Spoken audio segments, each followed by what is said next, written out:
simula.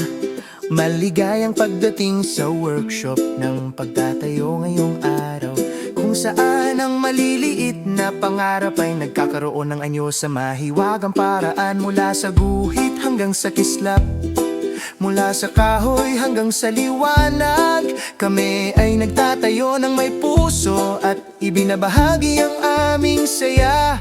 Unang taludtod sa isang tahimik na mesa ng trabaho, maingat na nakalagay ang isang malaking plano.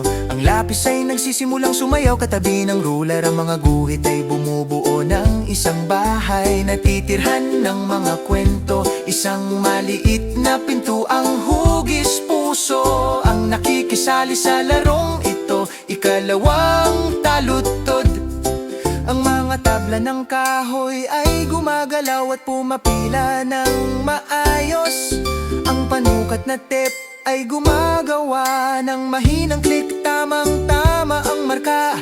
Lahat ng bahagi ay maayos na nakaayos sa sahig ng workshop, handa para sa isa pang malaking pagtatayo. Koro, itayo ito ng mas mataas, magdiwang ng may saya.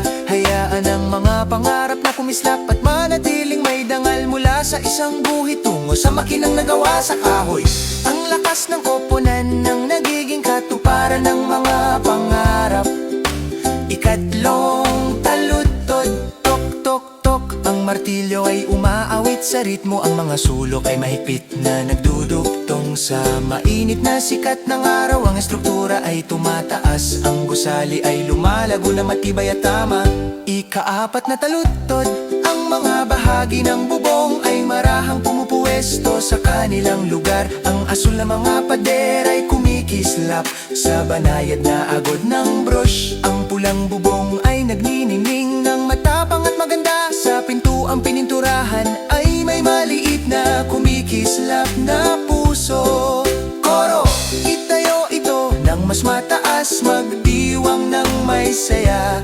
Hayaan ang mga pangarap na kumislap at manatiling may dangal. Mula sa isang guhit tungo sa makinang nagawa sa kahoy, ang lakas ng koponan ng nagiging katuparan ng mga pangarap. Tulay, bawat piraso ng kahoy, bawat guhit, lahat ay nagniningning sa liwanag ng pagtutulungan. Isang maliit na pagtatayo ang nagdadala ng malaking saya na huhubog sa pag-aalaga at liwanag.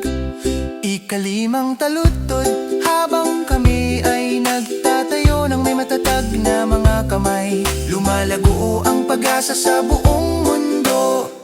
Wakas, habang unti-unting kumukupas ang liwanag ng araw, kami ay narito katabi ng maliit na bahay na aming itinayo. Sa workshop na ito ng pagtatayo at saya, aming nakikita na mula sa pagsisikap ay sumisibol ang pagkakaisa at pagkakasundo. Magtayo ng may puso, magdiwang ng may dangal. Hayaan ang kabutihan ng